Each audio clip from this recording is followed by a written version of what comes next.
Muhammad, read.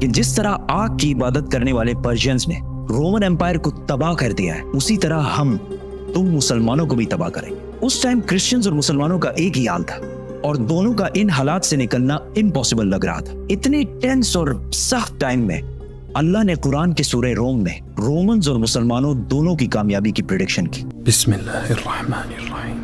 غلبت الروم۔ پاس والے ملک میں Romans defeat ہو چکے ہیں، لیکن اس ہار کے کچھ ہی سال بعد یہ دوبارہ کامیاب ہو گئے، اور وہ دن وہ ہوگا جب اللہ کی دی ہوئی فتح پر مسلمان خوشیاں منا رہے ہوں گے۔ ان آیات میں 2 پریڈکشنز کی گئی ہیں کہ آج تو رومنز ہار رہے ہیں، لیکن کچھ سالوں بعد رومنز دوبارہ کامیاب ہوں گے، اور اسی دن مسلمان بھی اپنی کامیابی کا جشن منا رہے ہوں گے۔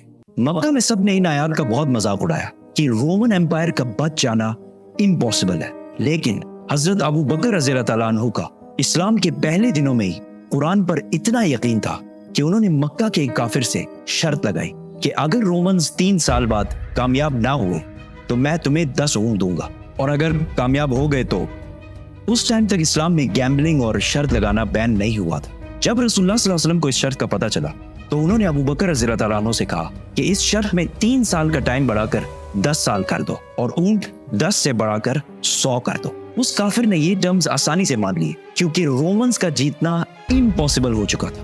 برٹش ہسٹورین ایڈورڈ ڈیبون، جس نے رومن امپائر پر 6 والیومز کی کتاب لکھی ہے، اس نے بھی لکھا ہے کہ قرآن کی اس پروفیسی کا 7-8 سال کے بعد بھی پورا ہونے کا کوئی چانس نہیں لگ رہا تھا، کیونکہ پرشینز بالکل رومن امپائر کی کیپٹل کانسٹینٹینوپل کے پاس پہنچ چکے تھے اور اسے چاروں طرف سے گھیر لیا تھا، بٹ کانسٹینٹینوپل کو فتح کرنا امپاسبل تھا، اور اس واقعے کے 900 سال بعد تک بھی کانسٹینٹینوپل کو کوئی فتح نہیں کر سکتا۔ آخر اسے آٹومن امپائر عثمانیہ سلطنت کے صرف 21 ایئر اولڈ سلطان محمد نے کشتیاں پہاڑوں پر چڑھا کر اسے فتح کیا تھا۔ And I can't wait to tell that story. So, subscribe. کانسٹینٹینوپل جب ہر طرف سے گھیر لیا گیا تھا تو ہراکلیس نے پرشین بادشاہ خسرو کو خط لکھا اور اس سے بھیک مانگی کہ تم جو کہو گے ہم کریں گے، صرف ہمیں زندہ رہنے دو۔ لیکن خسرو نے کہا ایک شرط ہے، تمہیں کرسچینٹی چھوڑ کر ہمارے ریلیجن مطلب آگ کی عبادت کرنی پڑے گی۔ تو رومن ایمپرر ہراکلیس اپنی کیپٹل کانسٹینٹینوپل کو چھوڑ کر بلیک سی کی طرف سے پرشین امپائر کی ناردرن سائڈ پہ آ گیا، اور اسی ٹائم رسول اللہ صلی اللہ علیہ وسلم بھی مکہ کو چھوڑ کر مدینہ ہجرت کر گئے۔ یہاں پر ہراکلیس نے پوپ سے مدد مانگی اور اسے کہا کہ پرشینز میرے خلاف نہیں ہے، یہ کرسچینٹی کے خلاف ہے۔ تو پوپ نے پورے یورپ سے پیسے جمع کیے اور ہراکلیس کو بھیجے، جس سے ہراکلیس نے پرشین امپائر کی ناردرن سائڈ سے ایک سرپرائز اٹیک کی تیاری کی اور پرشینز پر فل فورس کے ساتھ حملہ کر دیا۔ کیونکہ پرشین سارے استنبول فتح کرنے میں بزی تھے تو ان کے اپنے کنگڈم کا ڈیفنس بہت کمزور ہو گیا تھا۔ ہراکلیس بہت تیزی سے آگے بڑھتا گیا اور ایک کے بعد ایک سٹی فتح کرتا گیا،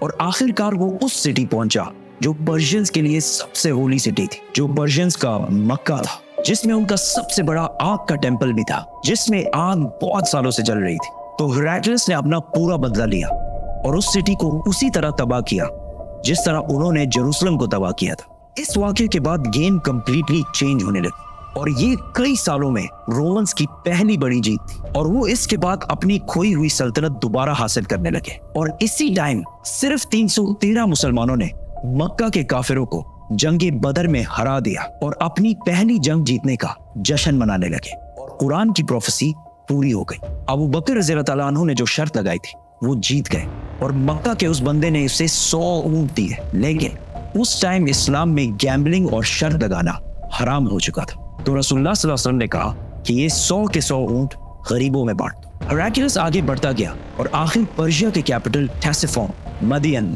کو چاروں طرف سے گھیر لیا۔ پرشینز کو جب کوئی اور امید نظر نہیں آئی تو خسرو کے بیٹے نے اپنے باپ اور اپنے 18 بھائیوں کے سر کاٹ دیے اور رومن امپائر کے سامنے سرنڈر کر دیا، اور اس جنگ میں رومن امپائر کا جتنا نقصان ہوا تھا وہ سارے پیسے واپس کرنے کا وعدہ کیا اور اپنی ساری فوج کو رومن امپائر سے واپس بلا لیا۔ مطلب پرشین امپائر بہت ہی بری طرح ہار گئی۔